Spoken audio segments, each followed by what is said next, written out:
ବନ୍ଦେ ଉତ୍କଳ ଜନନୀର ବର୍ତ୍ତମାନ ଭାବାର୍ଥ ଆମେ ବୁଝିବା। ପୂତ ଅର୍ଥ ପବିତ୍ର, ପୟୋଧି ଅର୍ଥ ସମୁଦ୍ର, ବିଧୌତ ଅର୍ଥ ଧୋଇଦେବା, ଧୋଇ ଦେଉଥିବା। ସମୁଦ୍ର ଉତ୍କଳ ଜନନୀର ଶରୀରକୁ ଧୋଇ ଦେଉଛନ୍ତି, ତାକୁ ବିଧୌତ କୁହାଯାଇଛି। ତାଳ ତମାଳ ହେଉଛି ତାଳ ଆଉ ତମାଳ ଗଛ। ତୀରା ହେଉଛି କୂଳ ଯାହାର। ଶୁଭ୍ର ତଟିନୀ ଅର୍ଥ ସ୍ୱଚ୍ଛ ଜଳ ଧାରଣ କରୁଥିବା ନଦୀ। ତଟିନୀର ଅର୍ଥ ନଦୀ, ଶୁଭ୍ରର ଅର୍ଥ ସ୍ୱଚ୍ଛ। କୂଳ କର ଦୀର୍ଘ କୂଳ ହେଉଛି ତଟ। ଶିକର ମାନେ ଜଳକଣା। ସମୀର ଅର୍ଥ ପବନ। ଘନ ଅଛ ଘଞ୍ଚ।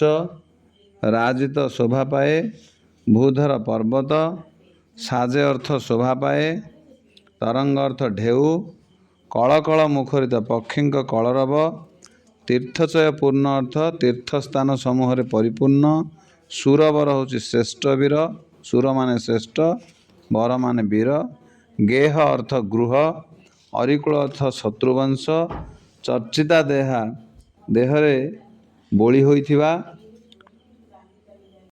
ବିଶ୍ୱଭୂମଣ୍ଡଳ ଅର୍ଥ ସମଗ୍ର ପୃଥିବୀ। ବନ୍ଦେ ଉତ୍କଳ ଜନନୀର ଭାବାର୍ଥ। କୃତବର ଅର୍ଥ ବିଦ୍ୱାନ। କବିକୁଳ କବିବଂଶ। ମୌଳି ଅର୍ଥ ମୁକୁଟ। ସୁନନ୍ଦନ ଅର୍ଥ ଯୋଗ୍ୟ ସନ୍ତାନ। ବନ୍ଦ୍ୟା ବନ୍ଦନିଆ। ଭୁବନ ବିଘୋଷିତ ପୃଥିବୀରେ ଆଲୋଚ୍ୟ। ଅନିନ୍ଦ୍ୟା ପ୍ରଶଂସନୀୟା। ଚିର ଶରଣ୍ୟେ ସବୁଦିନ ପାଇଁ ଶରଣ ପ୍ରଦାନ କରୁଥିବା। ଏଇଟା କହିବି। ବର୍ତ୍ତମାନ ଆମେ ବନ୍ଦେ ଉତ୍କଳ ଜନନୀର ନିର୍ଦ୍ଦିଷ୍ଟ ଉତ୍ତରମୂଳକ ପ୍ରଶ୍ନର ଉତ୍ତର ଦେଖିବା। ପ୍ରତ୍ୟେକରୁ ଦୁଇଟି ଲେଖାଏଁ ପ୍ରତିଶବ୍ଦ ଲେଖିବା। ପୟୋଧି, ପୟୋଧି ଅର୍ଥ ସମୁଦ୍ର ବା ସାଗର। ତଟିନୀର ଅର୍ଥ ହେଲା ନଦୀ ବା ନଈ। ସମୀର ବାୟୁ ପବନ। ଭୂଧର ପର୍ବତ ପାହାଡ଼ ଗିରି। ଉଟଜ କୁଟୀର କୁଡ଼ିଆ। ଅରି ଶତ୍ରୁ ବା ବିରୋଧୀ। ଦ୍ୱିତୀୟ ପ୍ରଶ୍ନ, ଶବ୍ଦଗୁଡ଼ିକ ନିମ୍ନଲିଖିତ ଶବ୍ଦଗୁଡ଼ିକର ବିପରୀତାର୍ଥ ବୋଧକ ଶବ୍ଦ ଲେଖ। ଶୁଭ୍ର କୃଷ୍ଣ ବା ଶ୍ୟାମଳ। ଘନ ତରଳ। ସୁନ୍ଦର ଅସୁନ୍ଦର। ପବିତ୍ର ବିପରୀତ ଅପବିତ୍ର। ପୁଣ୍ୟ ପାପ। ନିମ୍ନଲିଖିତ ଶବ୍ଦକୁ ନେଇ ସାର୍ଥକ ବାକ୍ୟ ରଚନା କର। ବିଧୌତ, ପୟୋଧି ଉତ୍କଳ ମାତାର ଶରୀରକୁ ବିଧୌତ କରିଦେଉଛି। ସୁଶୋଭିତ, ବୃକ୍ଷରେ ଫୁଲଗୁଡ଼ିକ ଫୁଟିଥିଲେ ସୁଶୋଭିତ ଦିଶେ। ରାଜିତ, ଉତ୍କଳ ମାତାର ଶରୀର ବନଭୂମିରେ ରାଜିତ ହୋଇଛି। କଳକଳ, ନଦୀର ଜଳ କଳକଳ ହୋଇ ବହିଯାଉଛି। ଜ୍ଞାନ ବିଜ୍ଞାନ, ଉତ୍କଳ ମାତାର ଜ୍ଞାନ ବିଜ୍ଞାନ ବିଶ୍ୱବିଖ୍ୟାତ ଅଟେ।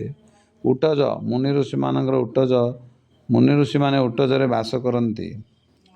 କଳକଳ ଭଳି, ଚତୁର୍ଥ ପ୍ରଶ୍ନ, କଳକଳ ଭଳି ପାଞ୍ଚଟି ଧ୍ୱନାତ୍ମକ ଶବ୍ଦ ଲେଖ। ଧଡ଼ ଧଡ଼, ଖଡ଼ ଖଡ଼, ଫଡ଼ ଫଡ଼, ଛଳ ଛଳ, ଭଡ଼ ଭଡ଼, ଢଳ ଢଳ। ପଞ୍ଚମ ପ୍ରଶ୍ନ, ପଠିତ କବିତା ଅବଲମ୍ବନରେ ଶୂନ୍ୟସ୍ଥାନ ପୂରଣ କର। ପୂତ ପୟୋଧି ବିଧୌତ ଶରୀରା। ତାଳ ତମାଳ ସୁଶୋଭିତ ତୀରା। ଶୁଭ୍ର ତଟିନୀ କୂଳ ଶିଖର ସମୀରା। ଘନ ଘନ ବନଭୂମି ରାଜିତ ଅଙ୍ଗେ। ନୀଳ ଭୂଧର ମାଳା ସାଜେ ତରଙ୍ଗେ। କଳକଳ ମୁଖରିତ ଚାରୁ ବିହଙ୍ଗେ। ସୁନ୍ଦର ଶାଳୀ ସୁଶୋଭିତ ନେତ୍ରା। ଜ୍ଞାନ ବିଜ୍ଞାନ ପ୍ରଦର୍ଶିତ ନେତ୍ରା। ଯୋଗୀ ଋଷିଗଣ ଉଟଜ ପବିତ୍ରା। ସୁନ୍ଦର ମନ୍ଦିର ମଣ୍ଡିତ ଦେଶା। ବର୍ତ୍ତମାନ ଷଷ୍ଠ ପ୍ରଶ୍ନ, ଅର୍ଥଗତ ପାର୍ଥକ୍ୟ ଦର୍ଶାଅ। ସୁର ଦନ୍ତସ ହର୍ଷଉ ସୁର ଅସୁର।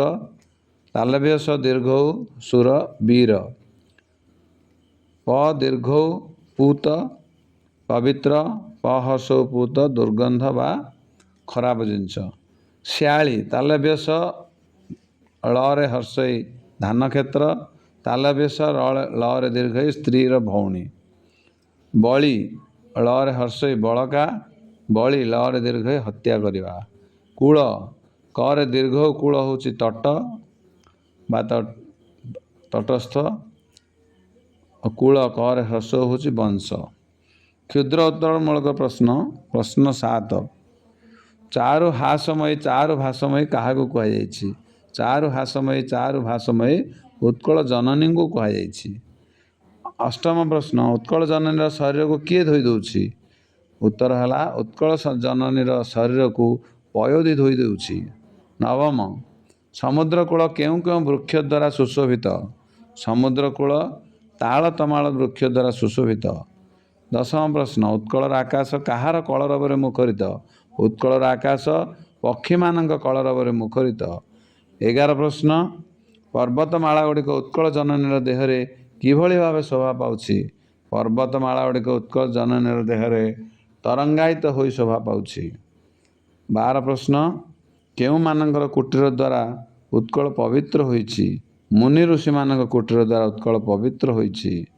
13 ନମ୍ବର ପ୍ରଶ୍ନ ଶ୍ରେଷ୍ଠ କବିମାନେ କାହାର କୀର୍ତ୍ତି ବର୍ଣ୍ଣନା କରିଛନ୍ତି?